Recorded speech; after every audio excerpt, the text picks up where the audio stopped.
Saat kau merayakan Natal, adakah terbersit dalam pikiranmu, mengapa ada pohon Natal ini? Mengapa ada Santa Claus? Mengapa perayaan kelahiran Yesus dirayakan seperti ini? Adakah seperti itu terbersit dalam pikiranmu, atau kau tidak peduli dan ikut arus saja? Memang benar bahwa Yesus lahir ke dunia ini dari seorang darah Maria dan bukan karena hasil dari persetubuhan. Memang benar malaikat memuji Allah di tempat yang maha tinggi dengan lahirnya seorang Yesus dan memberitakannya kepada para gembala, dan para gembala pun menyembah dia. Dan benar para majus atau orang pintar yang membaca bintang mengetahui bahwa bintang itu adalah bintang kelahiran seorang raja, dan mereka mencarinya dan mereka pun menyembahnya. Tapi semuanya cerita itu tidak ada sangkut pautnya dengan perayaan yang dilakukan oleh orang Kristianis sekarang ini. Kamu mungkin membela diri dengan mengatakan, fokusnya dalam perayaan ini adalah Yesus. Kita bersuka cita atas kedatangannya menjadi penebus kita. Memang tidak salah bersuka cita atas dikenapi janji penebusan itu, tapi bukan dengan cara bangsa-bangsa yang tidak mengenal Tuhan. Karena perayaan dengan menghiasi pohon Natal, perayaan dengan caroling, bernyanyi dari rumah ke rumah, perayaan dengan Santa Claus adalah cara bangsa-bangsa yang tidak mengenal Allah. Natal atau dalam bahasa Inggrisnya dikatakan Christmas, awal katanya adalah Christa Messiah, yang artinya Christ Masa, yang artinya daging Yesus. Ritual Christa Messiah ini dilakukan oleh Gereja Katolik Roma yang disebut dengan nama Eukaristi, di mana mereka memakan roti dan meminum anggur, tetapi secara literal mereka percaya bahwa roti itu akan berubah menjadi daging Yesus dan anggur itu menjadi darah Yesus. Itulah sebabnya mereka sangat percaya bahwa mereka pasti masuk surga karena telah memenuhi ayat dalam Yohanes 6 ayat 54 yang menyatakan, barang siapa makan dagingku dan minum darahku, ia memiliki hidup yang kekal, dan aku akan membangkitkannya di akhir zaman.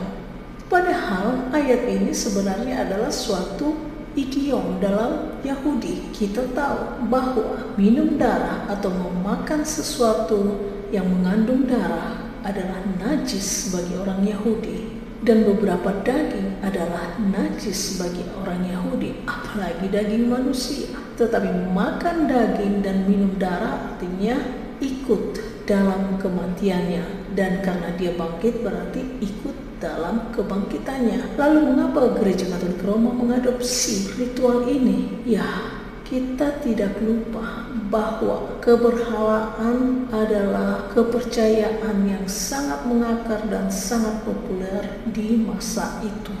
Ritual makan daging ini ada dalam penyembahan berhala dewa Baal, di mana para penyembah ini biasanya memberikan bayi-bayinya kepada dewa ini dan pendeta-pendeta mereka.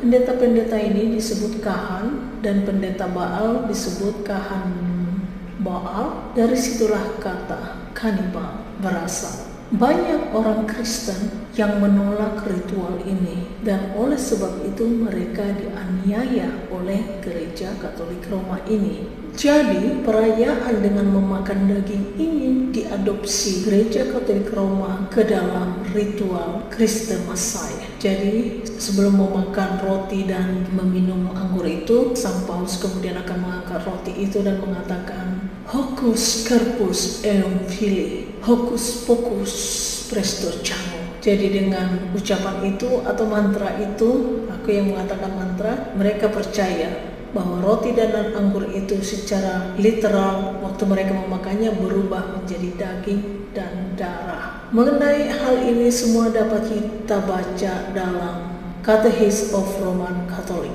Jadi pertanyaannya sekarang adalah bagaimana keberhalaan ini bisa masuk atau diadopsi ke dalam ritual gereja. Kita tahu dalam sejarah bahwa sebelumnya Konstantin akhirnya mengakui kekristenan. Dengan pengakuan ini, derajat kekristenan menjadi sama dengan keberhalaan di masa itu. Sebelumnya hanya keberhalaan yang diakui pada masa itu. Mengapa? Karena raja-raja menyukai hal itu, sebab dalam keberhalaan raja sering dianggap sebagai titisan dewa. Jadi saat kekristenan semakin bertambah padahal sudah dipersekusi atau dianiaya, dan pada masa itu juga berbagai organisasi atau katakanlah seperti teroris pada masa itu juga menjadi suatu ancaman bagi Raja Konstantin. Sebutkanlah misalnya seperti Visigoth, Ostrogoth yang melakukan tindakan-tindakan teror. Jadi Konstantin harus mengurangi pergolakan dengan mulai menerima kekristenan. Dan supaya Kristenan ini bisa lebih berketerima kepada bangsa-bangsa berhala saat itu, maka diadopsilah perayaan-perayaan mereka atau cara-cara mereka ke dalam ritual gereja sehingga berketerima dengan mudah. Disitulah awalnya. Dan karena setelah mereka menjadi Kristen, mereka sangat susah untuk berhenti melakukan perayaan terhadap dewa matahari misal. Nah, sedikit tentang ritual Christmas ini atau Christmas ini yang benar-benar ingin mengikuti ajaran Kristus secara murni, menolak ritual Christmas ini. Oleh sebab itu, Gereja Katolik Roma menganiaya mereka. Menurut catatan dari pihak Gereja Katolik Roma, ada 600.000 yang meninggal karena peristiwa itu.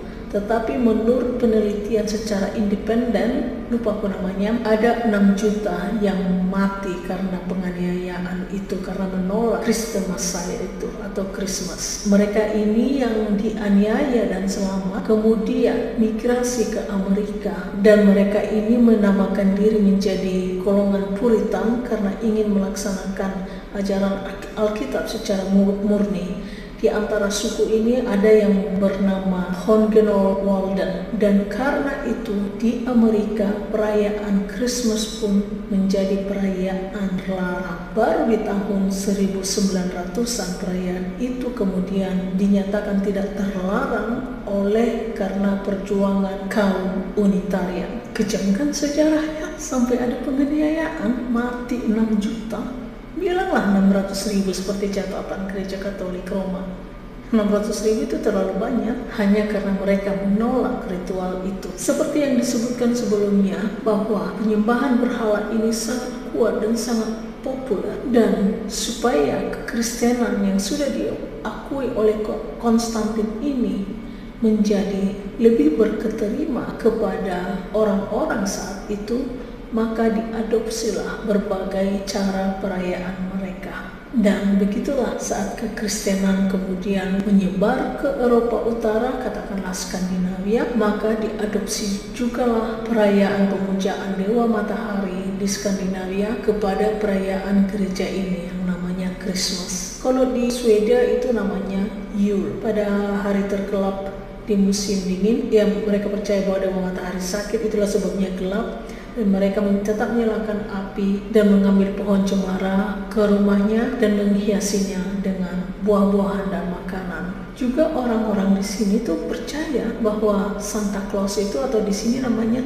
Tomten. Bahkan ada perawat di tempat aku kerja dulu mengaku bahwa dia melihat Santa Claus di angkasa, di langit dengan keretanya. Di sini banyak yang percaya adanya Santa Claus. Nah, jadi perayaan terhadap dewa matahari ini hampir sama di semua di negara-negara pemuja dewa matahari. Mengapa mempunyai kesamaan? Sebab asalnya adalah sama, karena semua keberhalaan ini dimulai dari Nimrod. Mengenai Nimrod ada disebutkan sekilas di dalam kitab Kejadian. Digambarkan di sana bahwa Nimrod adalah seorang mighty one. Karena begitu perkasanya dan tidak ada yang lebih perkasa dari dia, Nimrod kemudian didewakan.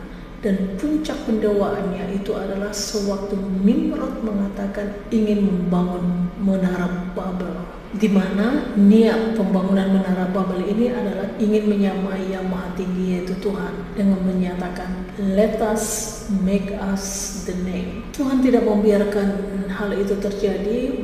dikacaukannya mereka, dan mereka akhirnya tersebar ke seluruh dunia, dan tersebar juga lah penyembahan berhala ini, penyembahan Nimrod ini. Jadi nama Nimrod itu mempunyai nama-nama yang berbeda di setiap negara, tetapi tujuannya adalah penyembahan dewa matahari. Karena dikatakan kemudian bahwa Nimrod mati terbunuh, dan istrinya sekaligus juga ibunya yang namanya Semisaris menyebarkan bahwa Nimrod telah berubah menjadi roh dan menjadi dewa matahari, dan bahkan dia menjadi hamil dan dalam perutnya itu adalah titisan Nimrod. Dan kemudian dia juga mengklaim bahwa pohon yang sebelumnya mati bertunas, dan kemudian ada hadiah di bawahnya yang diberikan oleh Nimrod. Kedengaran seperti dongeng ya, tapi make sense juga sih kalau kita aplikasikan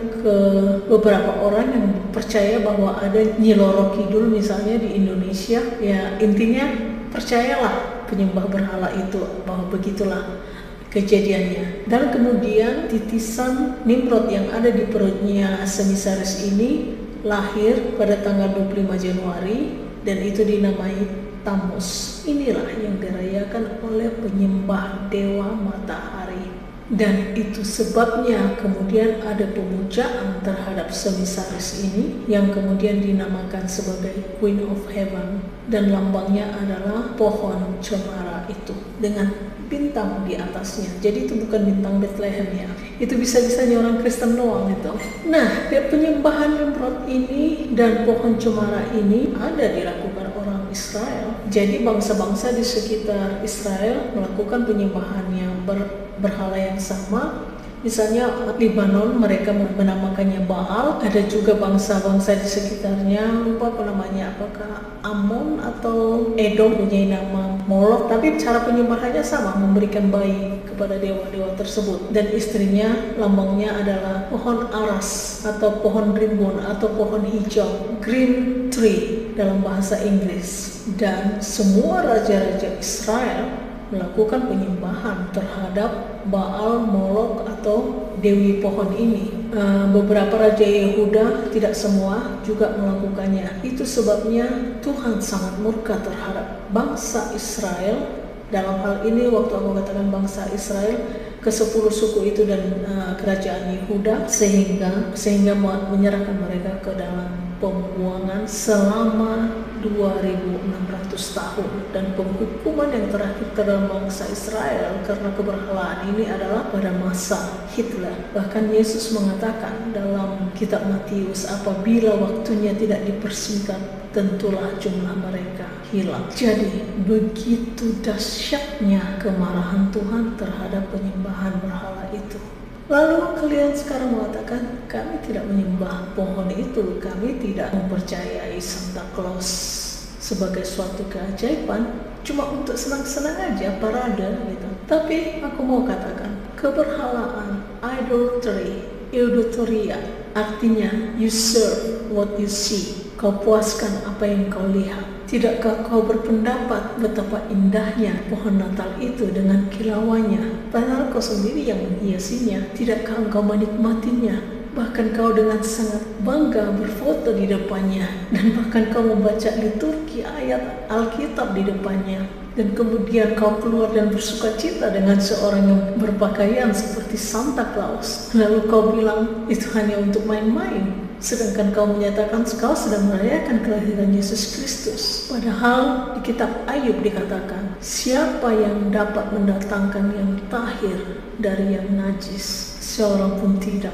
Bagaimana mungkin kau mengatakan perayaan ini menjadi kudus padahal asalnya dari hal yang najis? Dan dalam Yeremia 10 ayat 1 dikatakan, janganlah biasakan dirimu dengan tingkah langkah bangsa-bangsa ini. Dan sebelum bangsa Israel memasuki tanah perjanjian, itu adalah perintah utama Tuhan kepada bangsa Israel, jangan menyembah Allah mereka.